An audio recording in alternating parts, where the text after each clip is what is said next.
Welcome to our deep dive on language learning myths. We've got a ton of listener-submitted beliefs about how people learn languages, and honestly, I'm so ready to dig into this with you. I know, right? It's amazing how many misconceptions are floating around out there about language learning. Should we just jump right in? Let's do it. This first one is a classic. Languages are learned mainly through imitation. We've all seen those little kids repeating everything their parents say. Oh, for sure. Imitation is definitely part of it, especially in those Right. early stages. But, and this is where things get interesting if you really pay attention, both little kids learning their first language and adults tackling a new one, they're constantly coming up with sentences they've never actually heard before. You're right. They're not just mimicking, they're actually creating. Exactly. And it shows just how much they're internalizing those underlying structures of the language, those fundamental building blocks. It's not just about memorizing phrases like a robot. There's actually research on this with some pretty amusing examples, like kids saying things like, I turned it upside right, which, come on, no one taught them that. Or language learners coming out with sentences like, the cowboy rided into town. It's clear they're picking up on the patterns, not just repeating what they've heard. So it's almost like they're figuring out those secret grammar rules behind the scenes, even if they can't actually articulate them. Exactly. They're like little language detectives, Yeah. absorbing those patterns and applying them in new and creative ways. Now, don't get me wrong. Imitation definitely still plays a role, especially when it comes to things like pronunciation. Oh, absolutely. It's like developing that ear for the music of the language, wouldn't you say? That's a great way to put it. It's about finding that sweet spot between observing those sounds and really grasping that underlying structure. Exactly. And the research shows that if you rely only on imitation, like those old school methods with endless repetition, you end up with language that feels, well, a bit robotic. Yeah, it's like trying to have a conversation using only lines from a phrase book. You might be technically correct, but it lacks that certain something. You hit the nail on the head. It just doesn't flow naturally. And speaking of things that feel a bit off, let's talk about that myth of the grammar-obsessed parent. Myth number 2. Parents are constantly correcting their children's grammar. I have a feeling we both have stories about this. Well, absolutely. My mom would freak out every time I said me and dog. Looking back, I put her through a lot. You and every other kid out there. But guess what? The research actually shows that when it comes to correcting kids' language, parents are much more likely to focus on meaning and politeness than on perfect grammar. We care more about our kids getting their message across than about them sounding like little grammar professors. It makes sense when you think about it. As long as you understand what they're trying to say, those little grammatical slips don't really matter as much. Exactly. Communication over flawless grammar drills any day. Which then makes you wonder, how do kids manage to crack the grammar code without all that constant feedback? Right. It's not like they're sitting in on grammar seminars. It really is a bit of a mystery, isn't it? But somehow, our brains seem to be wired from a young age to pick up on those complex rules, even without someone constantly pointing out every single mistake. So there's hope for us yet. And speaking of hope, let's tackle a myth that I think a lot of people use as an excuse, myself included. Myth number 3. High IQ equals language whiz. Oh, how many times have I told myself, I'm just not cut out for languages. I'm not smart enough. I think we've all been there. But don't sell yourself short.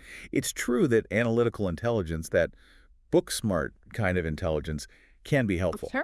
Especially for things like understanding grammar rules or doing well in a traditional classroom setting. But when it comes to language learning, it's not the be-all and end-all. So there's more to it than just being good at memorizing verb conjugations, right? Absolutely. Yeah. Think about it.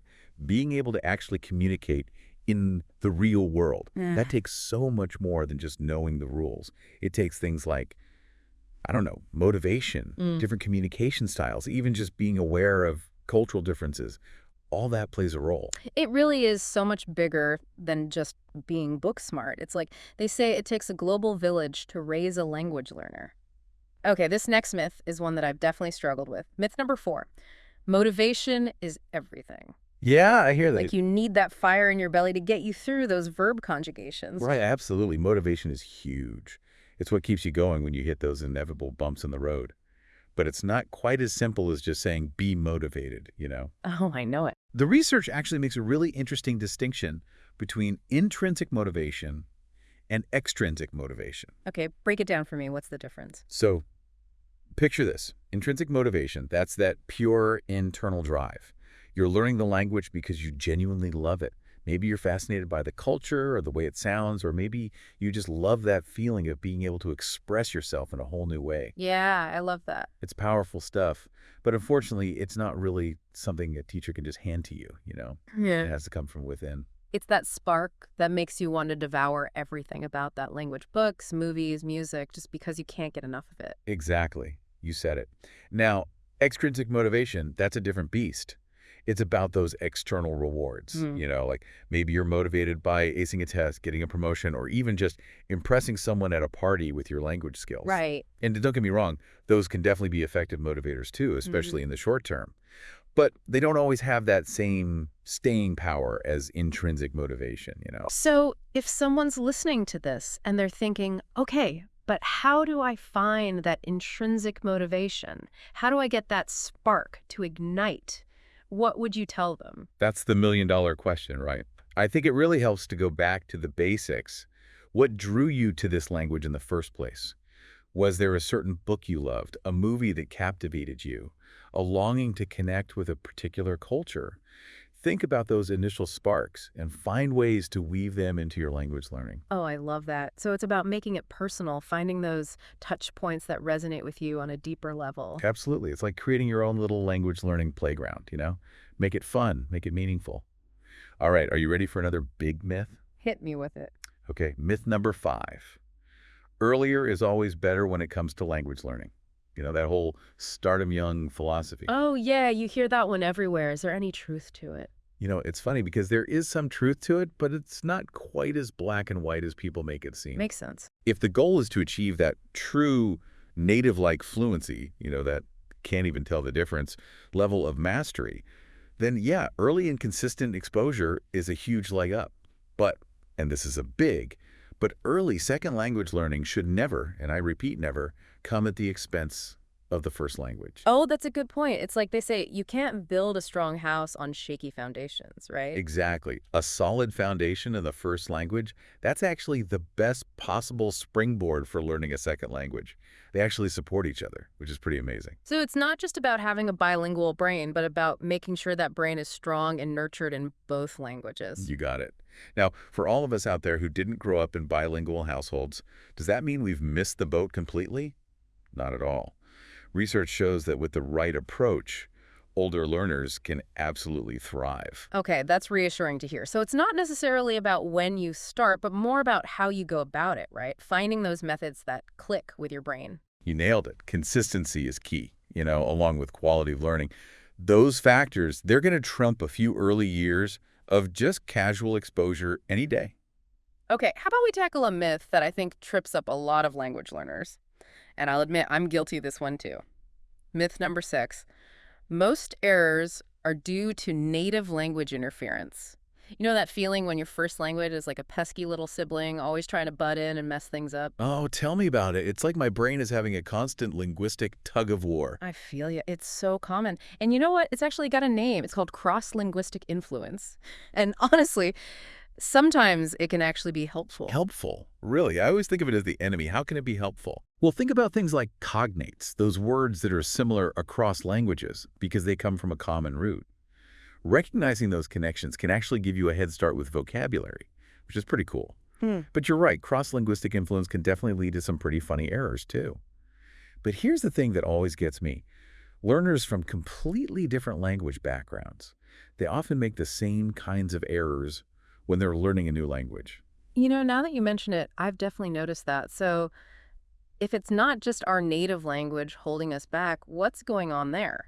That's the million-dollar question, isn't it? Mm. It suggests that our brains aren't simply trying to translate directly from one language to another. Right. Instead, they're working hard behind the scenes, trying to crack the code of this new language system, figuring out the rules. And sometimes those rules, well, they just don't quite line up with what we're used to. So it's like our brains are these incredible pattern detecting machines, always searching for those underlying structures. I love I it. love that. Okay, ready for a myth that's near and dear to my bookworm heart. Myth number 7.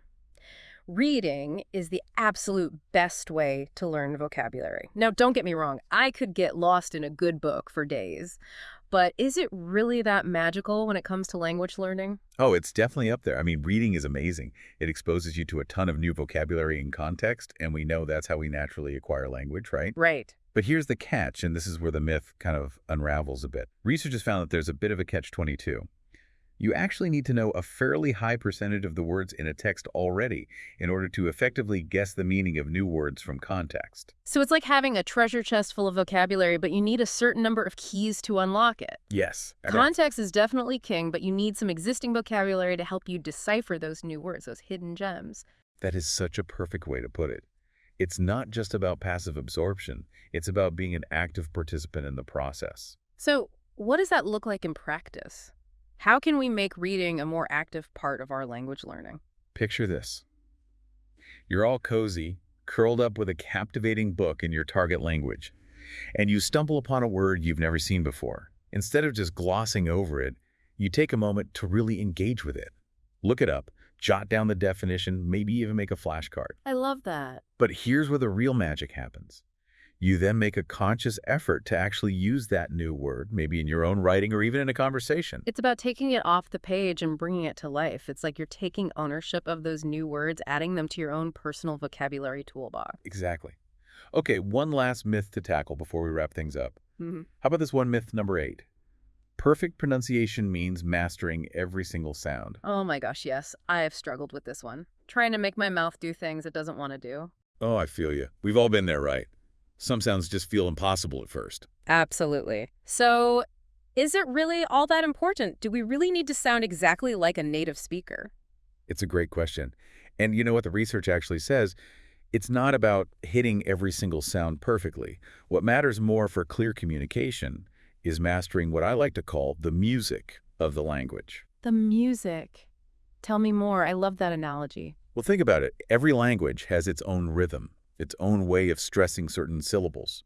And then there's the intonation, how your voice rises and falls.